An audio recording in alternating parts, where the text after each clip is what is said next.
오늘 우리가 살펴보려 하는 열왕기하 21장은 유다의 왕 히스기야의 아들 므낫세와 히스기야의 손자 아몬의 악한 통치를 기록해 주고 있습니다. 그들이 악한 통치를 했다, 그 말은 한마디로 얘기하면 여호와 하나님을 경외하지 않고 무상 숭배의 길로 갔다, 그것입니다. 백성들의 복지를 어떻게 했느니, 국가를 튼튼히 해서 외적의 침입으로부터 나라를 구했는가, 이런 건 두 번째 얘기고, 가장 중요한 선과 악의 기준은 하나님을 경외했느냐, 하나님 대신 우상을 따랐느냐, 이것입니다. 우리의 순례길도 마찬가지죠. 하나님께서 보실 때 종국적으로 우리가 하나님 앞에 선하고 아름다운 자라는 하나님의 인정과 칭찬을 받는 것은 오직 하나님만을 사랑하고 섬기는 것. 그러나 우리의 마음이 나뉘어 하나님보다 세상이나 물질이나 영광을 더 추구한다면 하나님께서 우리를 보실 때 정결하고 순전한 신부다, 이렇게 말씀하시기는 어려울 것입니다. 자, 유다 왕들 중에 그 조상 다윗과 같이 전심으로 여호와를 섬긴 왕들은 많지 않았습니다. 다윗의 후손 중에는 아사, 여호사밧, 히스기야, 그 다음에 요시야, 이런 몇 사람 정도만 선한 왕이었는데, 바로 이 므낫세의 아버지 된 히스기야 왕은 열왕기하 18장 5절에 이렇게 말하고 있어요. 여기 같이 읽죠. 히스기야가 이스라엘 하나님 여호와를 의지하였는데 그의 전후 유다 여러 왕 중에 그러한 자가 없었으니. 그러니까 히스기야는 여호와를 의지함에 있어서 전무후무한 왕이었습니다. 아수르 사내립이 대군을 끌고 와 포위하고서 항복해라, 항복하면 살려준다, 안 그러면 성을 무너뜨리고 다 멸할 것이다, 그런 협박을 하였지만 하나님 앞에 그 편지를 내놓고 하나님만을 의지하여 눈물로써 기도하여 응답을 받은 왕이었습니다. 분명한 건 히스기야는 하나님의 살아계심을 믿었고 신뢰하였고, 그래서 그 기도에 응답을 받았다는 말이죠. 그런 왕 아버지에 비해서 그의 아들 므낫세는 그 이전에 히스기야의 아버지가 아하스인데, 그 아하스도 악한 왕 중에 하나였어요.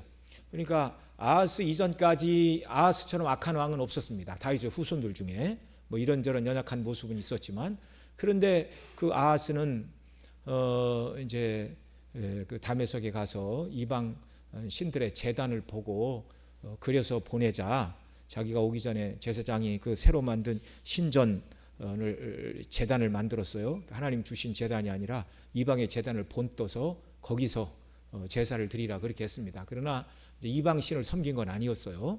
근데 그 행위 자체가 아하스는 하나님 중심이 아니었고, 뿐만 아니라 이사 선지자를 통해서 북쪽의 아람과 북쪽의 이스라엘이 연합하여 너를 쳐들어온다 하나 그들은 타다남은 부직갱이라, 65년 내에 두 나라가 망할 것이다, 하나님께서 이 나라를 견고히 지켜주실 것이니 너는 징조를 구하라, 그렇게 말할 때 아하스가 뭐라고 그랬습니까? 나는 징조를 구하지 않겠다, 여호와를 시험하지 않겠다, 굳이 하나님께 부탁하지 않아도 된다는 거예요. 이미 아수르의 원병을 청해 놓은 상태입니다.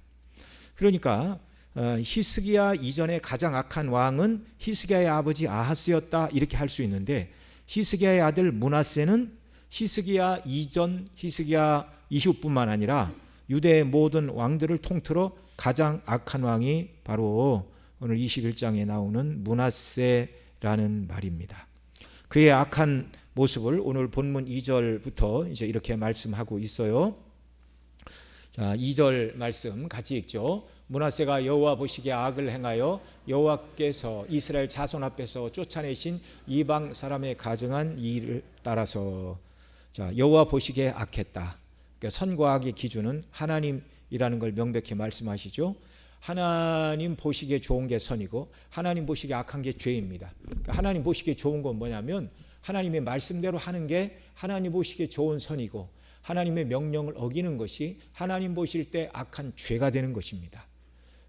그런데 하나님께서는 계명 10계명을 통하여 너는 나 외에 다른 신을 두지 말라 명백히 말씀하셨는데, 이 말씀을 어기고 므낫세가 여호와 보시기에 악을 행하여 여호와께서 이스라엘 자손 앞에서 쫓아내신 이방 사람들의 가증한 일을 따라서, 그렇게 말하고 있어요. 그러니까 여기 여호와께서 쫓아내신 이방 사람들이라 그 말은 이제 모세를 통하여 이스라엘 백성들을 애굽에서 이끌어내신 후에 그 땅에 거하던 아모리 사람들을 쫓아내셨잖아요. 그 당시를 말하는 것입니다. 그러니까 이스라엘 백성들이 가나안 땅을 얻게 된 이유는 하나님께서 아브라함에게 약속하신 약속을 이루어 주시는 것이 첫 번째이지만, 그런데 아브라함에게 내 후손이 400년 후에 이 땅에 들어가게 될 것이다. 왜냐? 아직 아모리 사람들의 죄악이 어떻지 않았다고요? 관영치 않았다고요. 그러니까 가나안 땅에 거하고 있던 자들이 그 땅에서 쫓겨난 이유는 그들이 악하게 이방신을 섬기고 하나님을 거역한 죄 때문에 그렇다는 것입니다. 그런데 이 므낫세의 행위가 바로 하나님이 쫓아내신 이방 사람들의 가증한 행위를 따랐다, 이렇게 말하고 있어요. 이방 사람들의 가증한 행위는 하나님 말씀이 아니라 사람 보기 좋은 대로 생각한 것이죠. 그들이 이제 뒤에 가서 또 설명을 하겠습니다. 자, 2절 하반절에는 이렇게 말해요. 가증한 행위를 본받았다. 그러니까 하나님의 말씀대로 하는 것이 선이라고 말씀을 드렸는데, 성경에서 하나님의 말씀대로 행하려고 애썼던 사람이 바로 다윗 왕입니다. 그는 사울이 자기를 여러 번 죽이려고 했지만 도망 다녔고, 사울을 손쉽게 죽일 기회를 여러 번 얻었지만 그때마다 여호와의 기름 부으신 자를 내 손으로 죽일 수 없다, 하나님께서 사울을 패하실 때까지 그는 기다리며 수많은 죽음의 위협을 감수했고요. 또 전쟁에 능한 용사였지만 블레셋과 싸울 때 항상 어디로 가서 싸울까요? 누가 싸울까요?를 항상 여호와께 묻고 행한 왕이었습니다. 얼마든지 자기 생각을 따라 할 수도 있지만 그렇게 하지 않았다, 그 말이에요. 이게 하나님께 철저히 묻는 신앙, 그게 다윗의 신앙이었습니다. 반대로 사람 생각대로 나라를 통치한 사람의 대표가 사울 왕이었습니다. 아말렉을 전멸하라는 말씀을 듣고도 양과 소의 떼 중에 좋은 것을 멸하지 않고 남겨놓았어요. 말로는 여호와께 제사 드리겠다 그렇게 말했지만 전쟁에 참여했던 자들에게 그 좋은 소떼와 양떼를 전리품으로 나누어주는 인기 정책을 그는 시행하고자 하였던 것입니다. 하나님께서는 이런 사울에게 선지자를 통하여 말씀하십니다. 왕이 하나님의 말씀을 버렸으므로 여호와께서도 왕을 버려 왕이 되지 못하게 하셨나이다 라는 심판의 말을 들을 수밖에 없었습니다. 오늘 본문의 므낫세가 그 이전 또는 그 이후에 므낫세만큼 악하게 우상 숭배를 많이 한 왕이 없다 말씀을 드렸는데, 므낫세가 그의 아버지 히스기야처럼 하나님의 살아계심을 믿고 하나님만 의지하고 바라봤다면 그렇게 하지 않았을 거예요. 첫째는 하나님이 살아계신 줄을 그는 몰랐고, 그 다음에 그러다 보니 사람들이 좋아하는 정책들을 쓰기 시작한 거예요. 12살이 왕이 됐잖아요. 사리 분별이 됩니까? 안 됩니까? 안 되죠. 그러니까 이 사람이 와서 이 얘기하면 그것도 좋고, 저 사람이 와서 그 얘기하면 그것도 좋고, 물론 아버지가 살아있을 때는 자기의 보호와 그런 의지할 바위가 되었겠죠. 그런데 히스기야가 수명 연장을 15년 받고, 그 다음에 그게 죽을 때 그가 죽자 지금 므낫세가 12살이니까 정말 얼마 함께 하지 못했어요. 히스기야가 어린 아들 12살의 어린아이를 남겨두고 먼저 그가 하나님께 부르심을 받았습니다. 어린 나이에 왕이 된 므낫세가 어려서 참 이게 하나님의 주권에 속한 문제이죠. 이 므낫세보다 더 어린 나이에 왕이 된 이제 므낫세의 아들이 아몬이고, 그 아몬의 아들이 이제 요시야인데, 요시야는 8살에 왕이 되잖아요.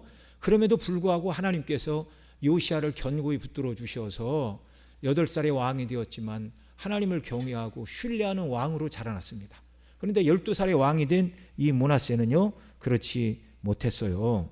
그래서 하나님을 알지 못하니 백성들의 말을 더 크게 생각하고 백성들이 원하는 요구를 들어주기 시작했다는 말입니다. 오늘 본문 2절 하반절에 보면 여호와께서 이스라엘 자손 앞에서 쫓아내신 이방 사람들의 가증한 일을 따라서 행하였다. 하나님을 경외했다면 이렇게 하지는 않았겠죠. 자, 자, 3절부터 7절 상반절까지가 여호와 보시기에 행한 그의 악행들인데, 먼저 그는 그의 아버지 히스기야가 헐어버린 산당을 다시 세웠습니다. 3절 앞부분, 그의 아버지 히스기야가 헐어버린 산당을 다시 세우며, 자, 물론 산당에서 우상을 숭배한 건 아니에요. 이 산당에서 하나님께 제사한다고 말하고 그들이 산당으로 몰려갔습니다. 그러나 이 산당이 나올 때마다 여러 번 말씀을 드렸지만, 하나님께서 유다 백성들에게 주신 예배 처소는 어디였어요? 예루살렘 성전밖에 없어요. 근데 산당 예배는 뭡니까? 이건 사사로운 예배예요. 사사로운 예배. 오늘날 현대교회에도 이 싸움이 계속되고 있다고 말씀을 드렸죠. 개옥주의 교회 예배 원리는 성경에 기록된 대로입니다.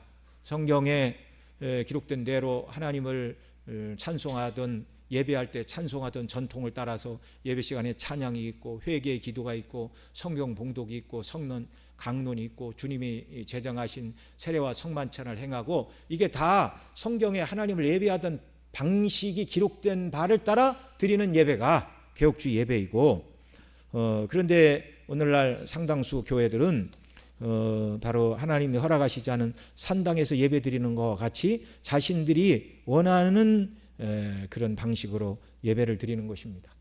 산당에서 예배를 드리니까 복잡한 절차는 다 생략하고 하나님께 제물을 드리며, 하나님, 내가 이 제물을 아버지 앞에 드립니다. 하나님께 드립니다. 기쁘게 받으시고 내 소원을 들어주옵소서. 이게 산당 예배는 어떻게 보면 기복주의 신앙하고 맥을 같이 하는 거예요.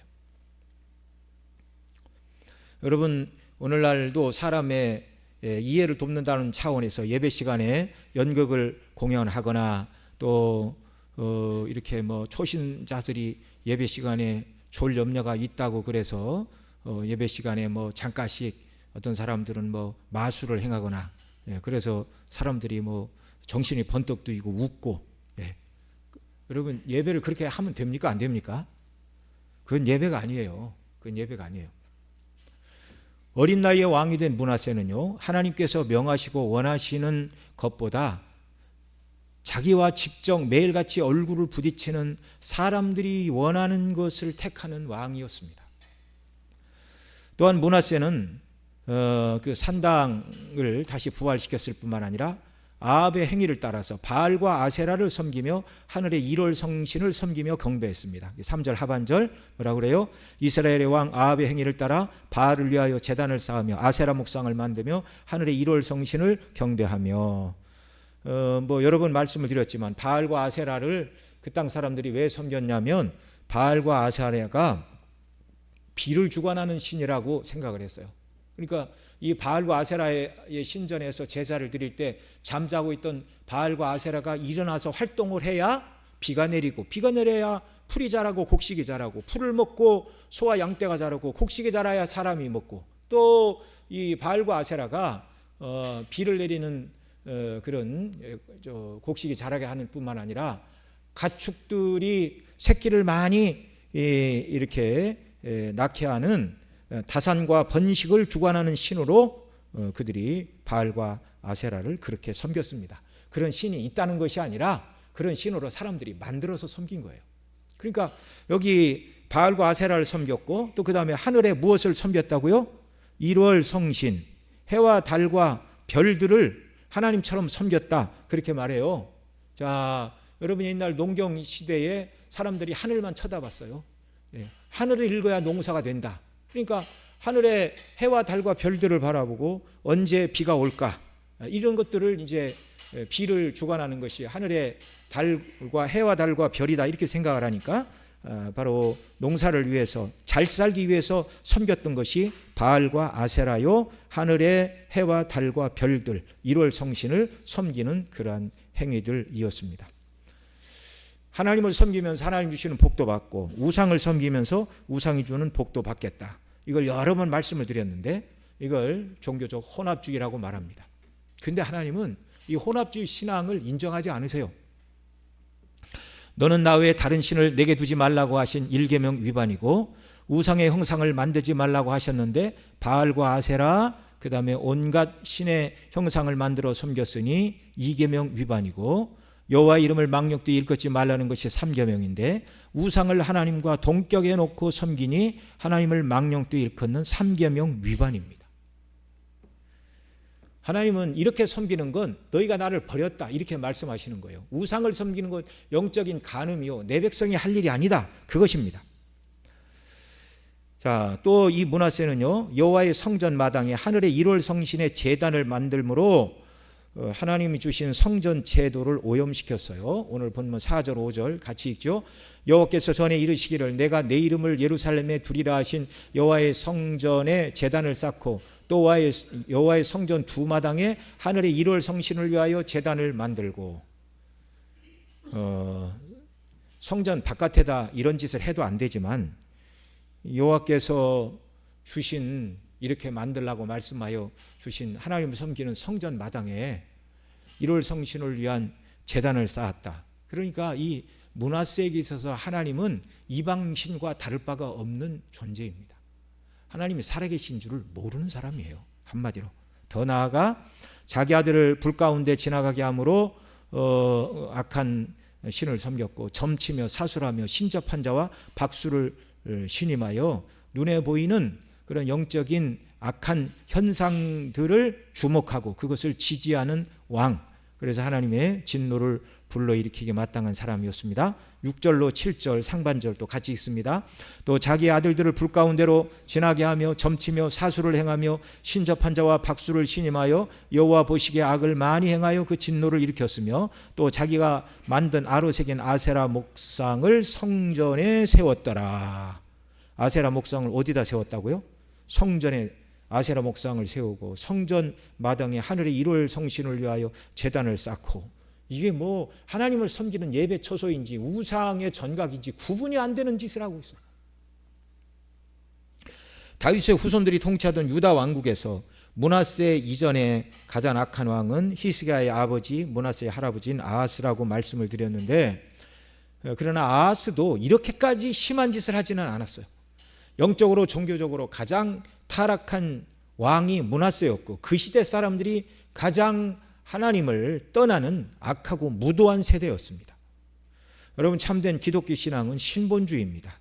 인생의 창조의 목적도 삶의 목적도 하나님을 영화롭게 하는 것과 그 하나님을 영원토록 즐거워하는 것이죠. 사람이 이 대명제를 잃어버리고 사람 중심으로 나아가게 되면 그때부터 인생의 방황이 시작되고 종교는 급속하게 타락된다는 것을 알아야 되고 하나님의 진노가 가까이 있다는 것을 기억해야 됩니다.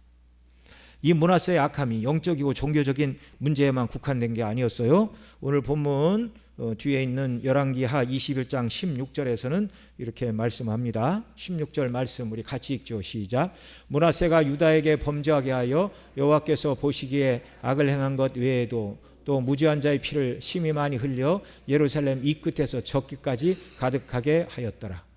여러분, 악한 자, 죽어 마땅한 자에게 공의의 심판을 해서 피를 흘렸다, 이런 것을 하나님은 죄라고 하지 않습니다. 그런데 여기 뭐라고 그래요? 무죄한 자의 피를 많이 흘려 여호와 보시기에 악을 행하여 우상 숭배를 행한 것 말고도 무죄한 자의 피를 심히 많이 흘려 예루살렘 이 끝에서 저 끝까지 가득하게 하였더라. 여기 무죄한 자들은 그런 우상 숭배를 하면 안 된다고 말하는 믿음의 사람들을 죽이는 것을 이를테면 말하는 것이었습니다. 히브리 11장 37절에 보면 믿음으로 순교한 이스라엘 역사 속의 사람들을 말하면서 이렇게 말합니다. 같이 읽죠. 돌로 치는 것과 톱으로 켜는 것과 시험과 칼로 죽임을 당하고 양과 염소의 가죽을 입고 유리하며 궁핍과 환난과 학대를 받았으니, 그러니까 이 구약의 백성들 가운데 믿음으로 이런 시험을 이겨낸 사람들이 있다라는 것을 말하고 있는데, 여기에서 톱으로 켜는 것과, 그러니까 어떤 믿음의 사람은 톱에 켜 죽었다 그 말이에요. 그런데 이스라엘 역사책에 의하면 바로 므낫세 왕이 자기 아버지가 그토록 의뢰하고 의지했던 이사야 선지자를 톱으로 켜서 죽였다, 그렇게 전해지고 있어요.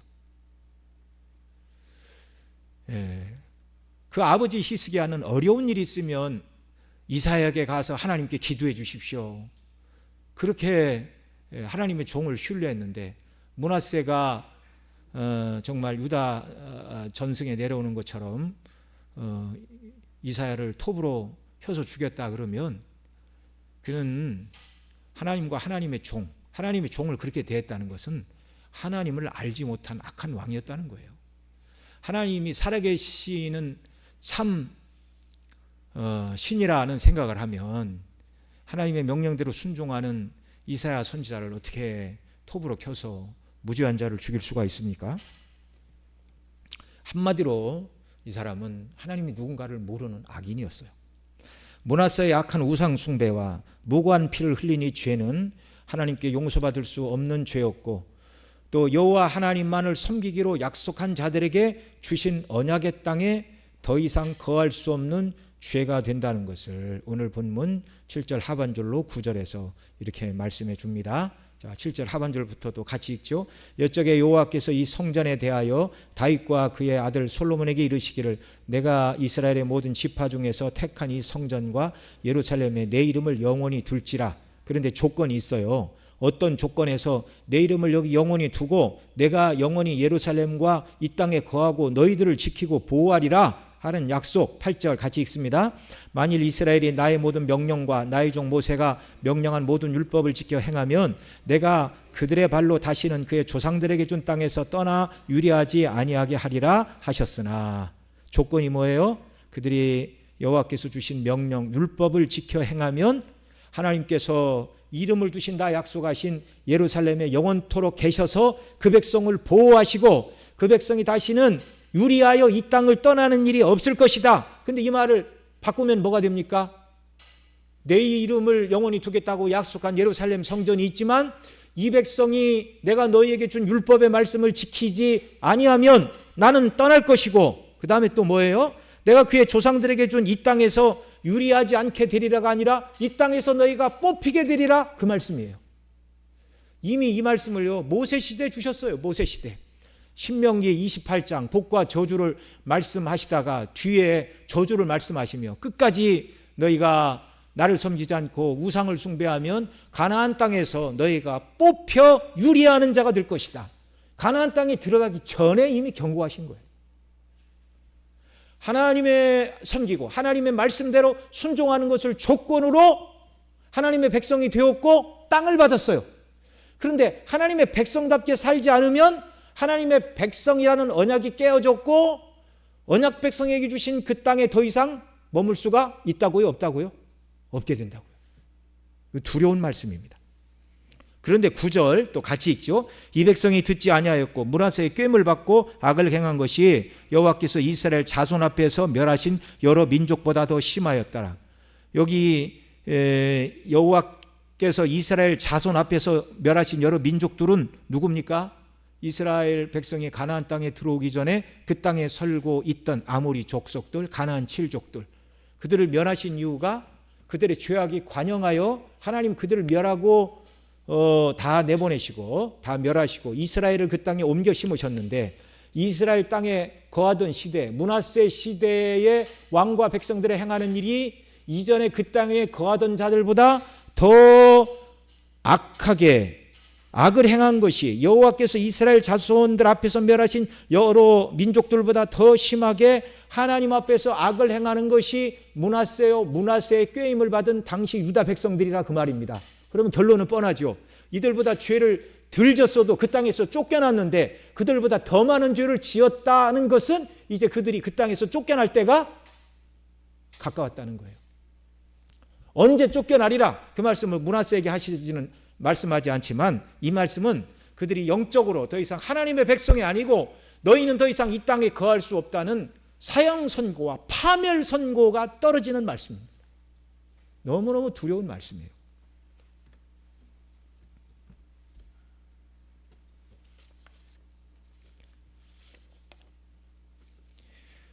자, 이 말씀은 언약을 어긴 그들이 이제는 더 이상 그 땅에 거할 수 없는 자들이 되었다는 것이죠.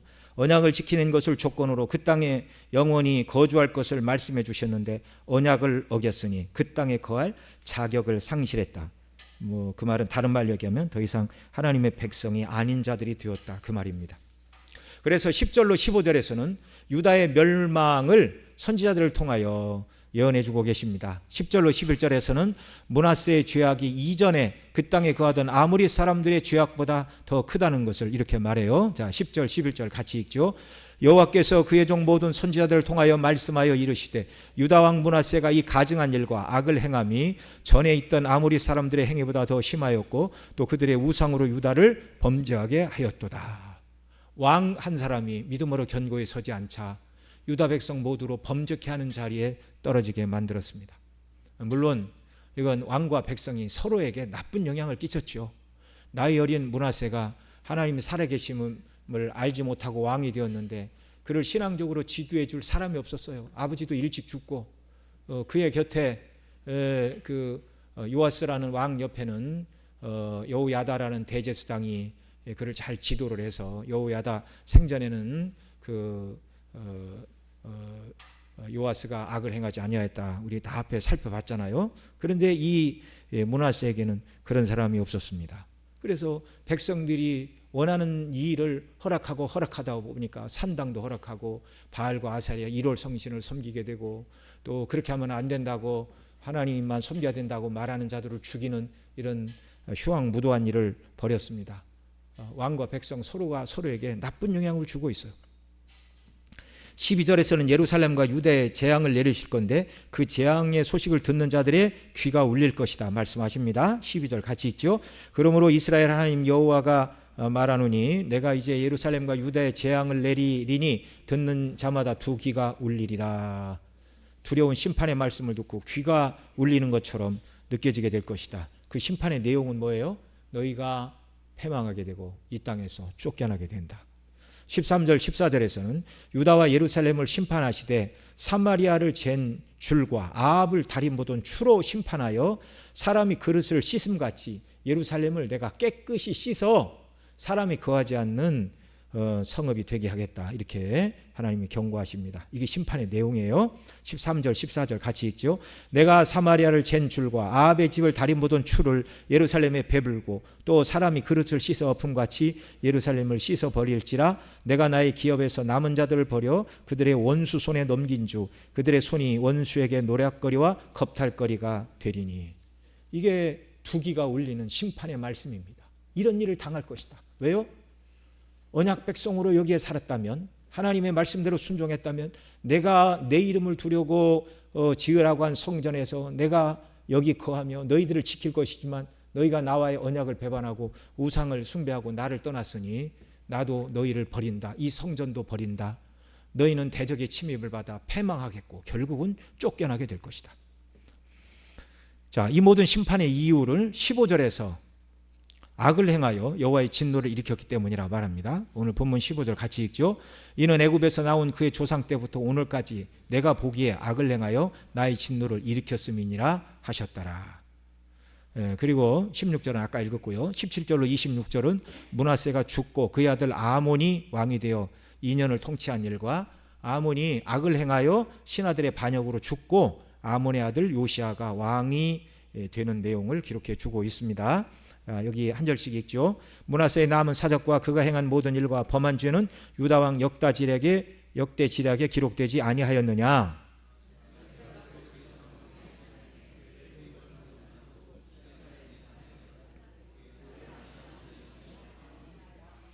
아몬이 왕이 될 때 나이가 22세라 예루살렘에서 2년간 다스리니라. 그의 어머니의 이름은 무술레 메시오 욥바 하루스의 딸이더라.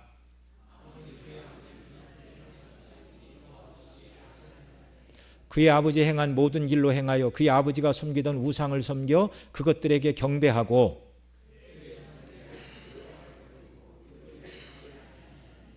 그의 신복들이 그에게 반역하여 왕을 궁중에서 죽이매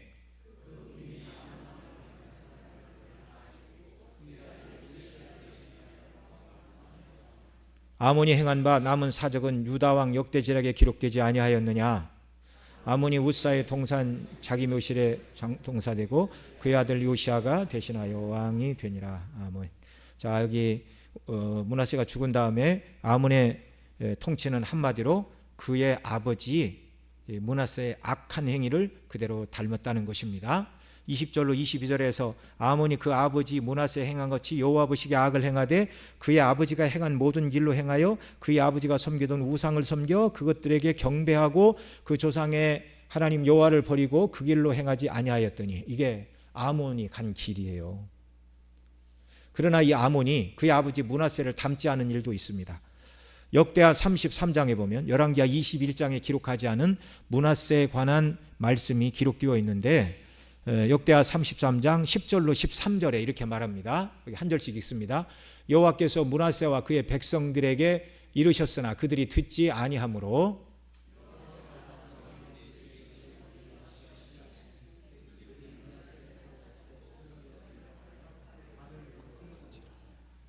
그가 환난을 당하여 그의 하나님 여호와께 간구하고 그의 조상들의 하나님 앞에 크게 겸손하여 기도하였으므로 하나님이 그의 기도를 받으시며 그의 간구를 들으시사 그가 예루살렘에 돌아와서 다시 왕위에 앉게 하시매 므낫세가 그제서야 여호와께서 하나님이신 줄을 알았더라. 이게 므낫세 말년에 있었던 일입니다. 그가 12살에 왕이 되고 하나님이 살아계신 줄 모르고 우상 숭배자로 살았어요. 그러다가 하나님께서 여러 선지자를 통하여 그러면 안 된다, 돌이켜야 된다. 그런데도 돌이키지 않자 하나님께서 아수르가 와서 그를 포로로 잡아 끌고 가게 하셨어요. 포로로 끌려가서 그때에서 하나님 앞에 기도했습니다. 그러자 하나님이 이 므낫세의 기도를 들으시고 다시 유다로 돌아와 왕노릇하는 그런 기회를 다시 주셨어요. 그래서 그때 이후로 므낫세는 회개하고 새 사람이 되었습니다. 그래서 그 다음 구절인 역대하 33장 15절로 16절에서는 이렇게 말해요. 자, 같이 읽죠. 자, 므낫세가 행한 일입니다. 이방 신들과 여호와의 전의 우상을 제거하며 여호와의 전을 건축한 사내와 예루살렘에 쌓은 모든 제단들을 다 성 밖에 던지고 여호와의 제단을 보수하고 화목제와 감사제를 그 제단 위에 드리고 유다를 명령하여 이스라엘 하나님 여호와를 섬기라 하매. 누가 이 말을 내렸다고요? 므낫세, 회개한 므낫세. 아수르에 잡혀가 고생하다가 기도하여 하나님의 국률로 돌아온 므낫세. 그제서야 여호와가 살아계신 분인 줄 알고 우상을 척결하고 하나님을 섬기고 그러다 죽었습니다. 그런데 아몬은 그의 아버지가 죽자 회개한 므낫세를 닮지 않고 우상 숭배하던 젊은 날의 므낫세를 닮았어요. 참 이게 안타까운 일이죠. 그리고 역대하 33장 23절로 25절에서 이렇게 말합니다. 이 아몬에 관한 얘기인데, 므낫세 아들 아몬의 행적인데 23절 25절 같이 읽습니다. 이 아몬이 그의 아버지 므낫세가 스스로 겸손함같이 여호와 앞에서 스스로 겸손하지 아니하고 더욱 범죄하니 그의 신하가 반역하여 왕을 궁중에서 죽이매 백성들이 아몬 왕을 반역한 사람을 다 죽이고 그의 아들 요시야를 대신하여 왕으로 삼으니라. 하나님께서는 회개한 므낫세를 닮지 않고 악을 행하는 그 아몬을 오랫동안 지켜보시지 않고 2년 지켜보시고 그를 왕위에서 끌어내리신 것입니다. 오늘 열왕기하 21장 23절에서는 한마디로 이렇게 말하죠. 신복들이 그에게 반역하여 왕을 왕궁에서 죽이매. 우리는 하나님께서 아몬, 우상숭배자 아몬을 2년 만에 왕위에서 반역을 통하여 끌어내셨는데 왜 므낫세를 55년 동안이나 그 악을 행하도록 왕위에 두시고 지켜보셨는지 그건 우리가 이해를 할 수가 없어요. 그건 하나님이 하시는 일이에요. 그러니까 우리가 이 역대 왕들을 다 살펴봤지만 어떤 왕은 선을 행한 것에 대한 대가로 하나님께 복을 받았습니다. 어떤 왕은 악을 행한 것에 걸맞게 즉시 보응을 받아 진노를 받습니다. 그런데 아이러나게도 또 어떤 왕들은 악을 행했음에도 불구하고 오랫동안 왕위에 있어요. 여로보암 2세, 북이스라엘 왕 여로보암 2세는 그냥 국권을 우상 숭배자임에도 불구하고 그 북쪽 경계를 솔로몬 시대의 경계까지 다 회복하는 이런 일도 있었습니다. 그러니까 단순히 구약에는 하나님을 경외하는 자에게 장수와 번영과 물질의 복을 주시는 것이지만 꼭 그런 것만은 아니라는 걸 우리가 알아야 돼요. 아몬의 아들 요시아가 8살의 나이로 왕이 되어 선정을 베풀었습니다. 그러나 여호와께서 유다를 멸하시기로 작정하신 뜻을 돌이키지 않으셨는데 그 이유를 이 뒤에 열왕기하 23장 25절로 27절에서 이렇게 말합니다. 여기 같이 읽죠. 시작. 요시아와 같이 마음을 다하며 뜻을 다하며 힘을 다하여 모세의 모든 율법을 따라 여호와께로 돌이킨 왕은 요시아 전에도 없었고 후에도 그와 같은 자가 없었더라.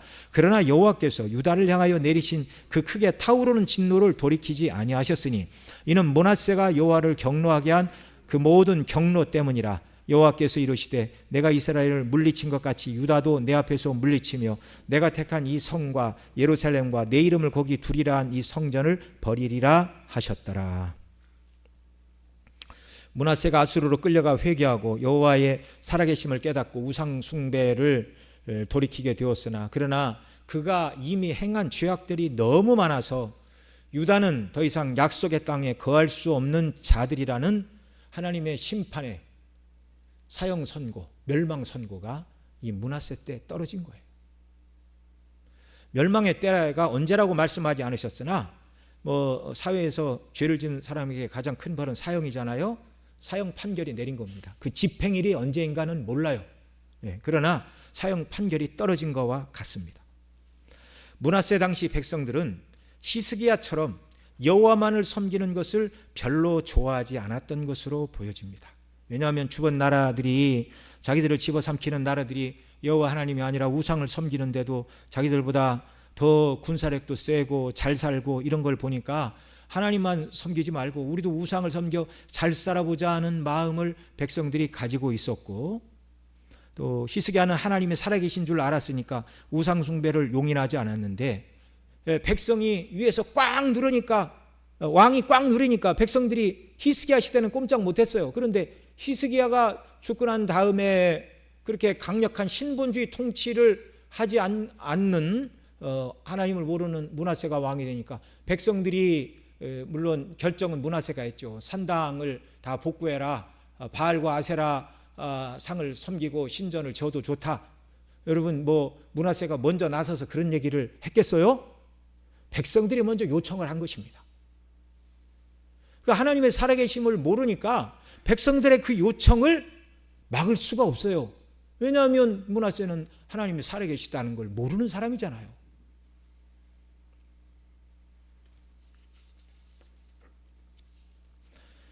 여러분 성도들, 무엇보다 주님의 몸된 교회는 항상 하나님 중심이어야 합니다.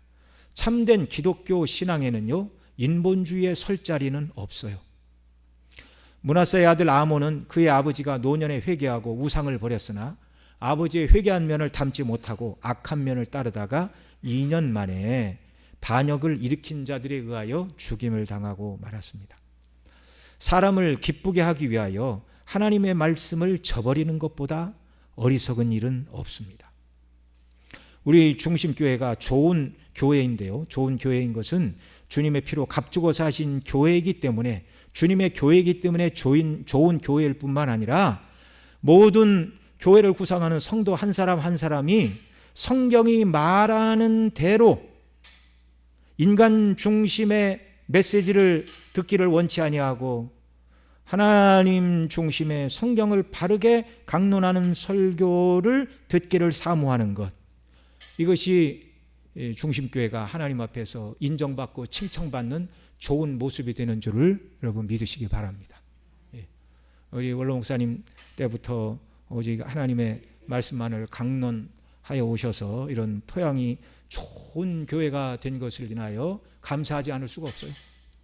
중심교회가 처음부터 그런 교회가 아니었습니다. 우리 원로 목사님 말씀을 듣자 하니 예수님이 우리를 구속하셨다 그러니까 어떤 사람이 왜 예수님이 경찰도 아닌데 우리를 잡아다가 감옥에 가두느냐, 그런 얘기를 했다고 그러잖아요. 여러분 주님의 몸대가 견고히 서기 위해서는 목회자와 우리 장로님들이 하나님의 말씀에 붙들려 있어야 됩니다. 세상의 다른 어떤 교회가 이런저런 프로그램을 해봤더니 사람들의 반응도 좋고 교인 숫자도 늘어나고 교회 재정도 좋아지고, 여러분 주님의 몸된 교회는 비즈니스하는 회사가 아닌 줄을 아시기 바랍니다. 여기는요 하나님의 뜻대로만 하는 곳이에요. 교회는 하나님의 말씀만 왕노릇하는 곳이어야 합니다. 그런 설교자들이 앞으로 우리 후대에 계속 세워져서 중심교회가 주님 오실 때까지 촛대가 옮겨지지 않는 교회로 견고히 쓰임받는 그런 교회가 되기를 소원합니다. 정말 우리 성도님들에게 또 제가 감사하는 것 중에 하나가 어떤 이야기를 하든지 이것이 성경이 말하는 바른 교훈인데 그런데 이대로 설교하면 어느 분이 나보고 인상을 쓸 거야. 이게 막 설교 끝나고 나갔는데 모든 성도들이 다 인상을 쓰고 왜 목사님 설교를 그렇게 합니까? 왜 할 말 있으면 조용히 나한테 불러서 하지 사람들 다 있는데 대놓고 나들으라고 하는 소리냐고 이런 분이 한 분도 없는 것을 인하여 정말 하나님 앞에 감사합니다. 그런 의미에서 우리 중심교회가 영적으로 깨어있는 교회고 하나님 보실 때 기뻐하시는 교회인 줄 믿습니다. 더더욱 여러분들이 목사를 위해서 기도해 주시고 목사에게 요구할 것은 하나님의 말씀을 바르게 연구하시고 바르게 증거해 주시기를 바라는 것. 목사한테 바랄 건 그거 하나밖에 없는 거예요. 그거 하나밖에. 그래야 하나님이 영광을 받으시고 우리가 사는 것입니다. 뭐 목사가 인간적으로 가서 어떻게 위로를 합니까? 목사가 뭐 여러분의 사업을 어떻게 알아서 어디에 투자를 하고 무슨 일을 하라고 무슨 뭐 권면을 할 수 있습니까? 그건 다 일반 은총에 속한 얘기예요. 일반 은총에. 하나님을 경외하고 믿음을 따라 성실하게 나가는 자들을 통하여 하나님께서는 영광을 받으시는데 때로는 우리의 좋은 면, 긍정적인 면뿐만 아니라 우리가 몸이 연약하고 또 고통을 당하는 중에도 하나님의 뜻대로 순종하려는 이런 모든 모습 가운데 주님의 이름이 높아지고 영광을 받으시는 줄을 믿으시기 바랍니다. 그러니까 우리의 소망은 성경이 말하는 대로 순종하며 살겠다. 인본주의가 아니라 하나님 본의로 신본주의로 하나님의 뜻대로 하나님만을 사랑하고 하나님만을 경외하고 십자가의 대속의 은혜와 영광을 높이며 그 품 안에 거하겠다. 이런 작정을 하시고 금년 한 해를 살아가시고 우리의 남은 생에도 이 믿음의 자세로 주께 영광을 돌리는 저와 여러분 모두가 되시기를 간절히 소원합니다.